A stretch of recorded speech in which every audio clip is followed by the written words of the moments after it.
If you ever wondered what your higher self is and the types of questions you can ask your higher self and the direction you can get for your life, hang around. You're going to want to hear this story. My name is Tracy, and I help my clients see a past life that's relevant to their current life in some way. Then we look at what they did in between lives, and then we talk to their higher self under hypnosis.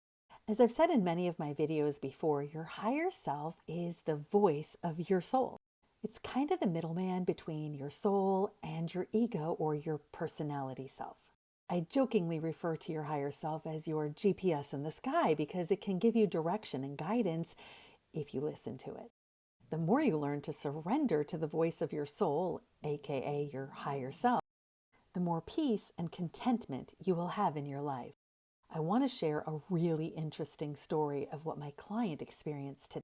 But if you'd like to learn how to connect to your higher self, I actually have a course on my website, wokelightworker.com, called Connecting to Your Higher Self. It's a replay of a 4-week course that I did teaching you how to connect to your higher self and giving you exercises to practice with. Okay, so this client that I had today grew up in an African country, and it was tradition there for men to have more than one wife. So her father had 2 wives, and she was one of many children, and she was from the second wife.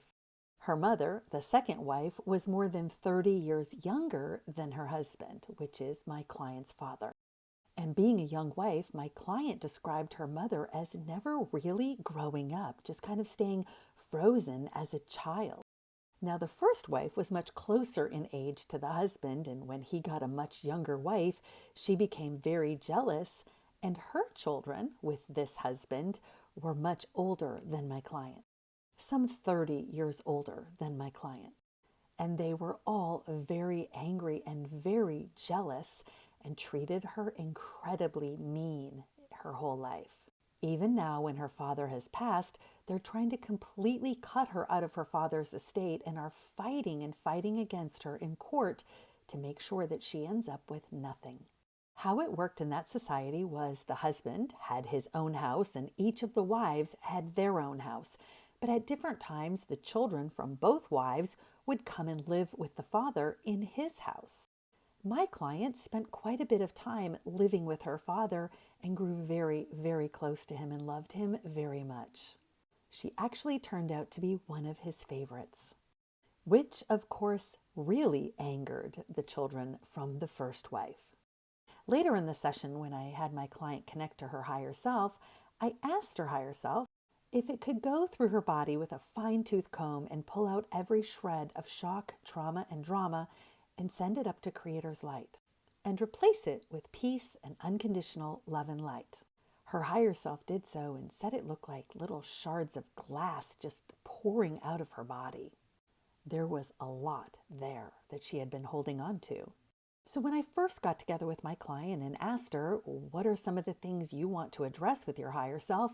One of the main things she wanted to know is, why in the world did I pick this kind of life and pick to be born in a family that had such a dynamic? All right, now I know I've been jumping all over the place, but I want to take you to the beginning of her hypnosis session, before we talked to her higher self and just after her and I had talked. What I do is I lead my client to look at a past life that is relevant to their current life, so that's what we did for her. And the past life she saw completely shocked her. In this past life, she described herself as being very black-skinned, a male, and having 6 wives.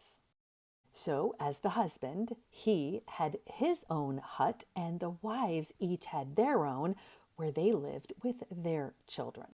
And as the man of the family in this particular culture, the women served the husband. They had a family farm with some animals and some food, and he would just kind of oversee everything, and the women would go out and take care of the animals and work the farm and bring him the produce. She said this was a very normal life for their culture and their time, that there wasn't much to aspire to, and your big achievement was getting different wives. And think about it, the more wives you have, the more workers you have, basically, and then the children go help when they get old enough. He said it was a big deal to have this many wives. I asked if there was anything more he aspired to or anything else he did, and he said, no, this is really the climax of the life. There is nothing more. I asked him at one point, do you just kind of go along with whatever happens? I was trying to find out if he ever sensed any sort of dissatisfaction or resistance to his life. He said no, he just kind of goes along with whatever happens in life. I asked if he ever felt depressed or negative or sorry for himself, ever. He responded and said he feels a deep sense of dissatisfaction. The reason? He was hoping he could have had a more adventurous life and could have done different things, but felt trapped and confined by society at that time and pushed into the role that he was in. There was no excitement or adventure. It was just kind of mundane and what was expected of you. He had a drive for curiosity, but in that culture and in that day, it was not accepted. And now he was too old to do anything about it and felt like, well, this is all there is.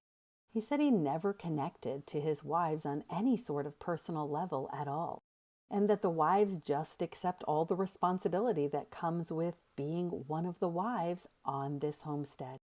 I asked what would happen if he did go out on his own and do his own thing and go and have adventures and go hunting. She responded and said these thoughts never even came to his mind. Thoughts of going against the grain. He didn't dare to think about it even though he was dissatisfied.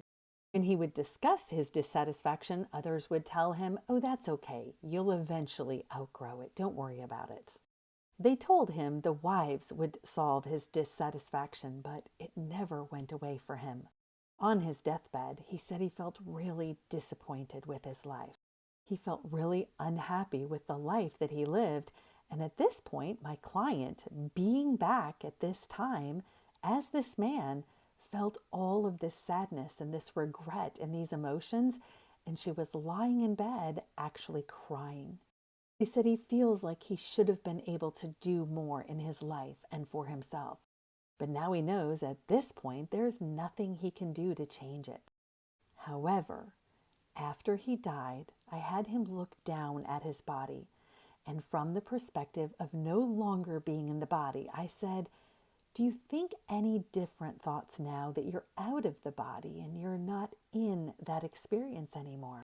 And I want to read the notes from my screen because this is really cool what he said. He said he feels grateful to everyone who went through that life, that experience with him. He's looking down and realizing maybe there was adventure he could have had with each individual, and he didn't need to go out if he had taken a closer interest with the people in his life in that community. And at this point, she was really crying again. He feels like his perspective is different now, but now looking down, he's realizing that his perspective while he was in the body may not have been the right one. He feels like he spent his entire life looking outwards, outside the village, outside the community, to have adventure, but the community itself was adventure. I said he didn't see the adventure that was there right in front of him. She said, correct. He feels regret that he didn't take time to learn his wives and that he could have had a whole adventure with them. He was very hard on his wives and now he feels sad about it. If his wives were doing anything that they perceived as adventurous or fun, and it was not his perspective of adventure, he would be very hard on them. I said, so he was pretty close-minded? And my client said, yes, he was. I hope you found that story as interesting as I did, especially from the perspective of her having been a child to a family with more than one wife, but then her in that previous life having been the man with 6 wives. It's like the soul's way of saying, okay, I was the man. What was it like for the children? Let me kind of switch places and be one of the children to see what it might have been like. Especially since that man seems so disconnected from the wives. I'm guessing he was pretty disconnected from the children too, and probably had no idea what was even going on in their lives. And this just goes to show you how past life regression can be so helpful in understanding your life today.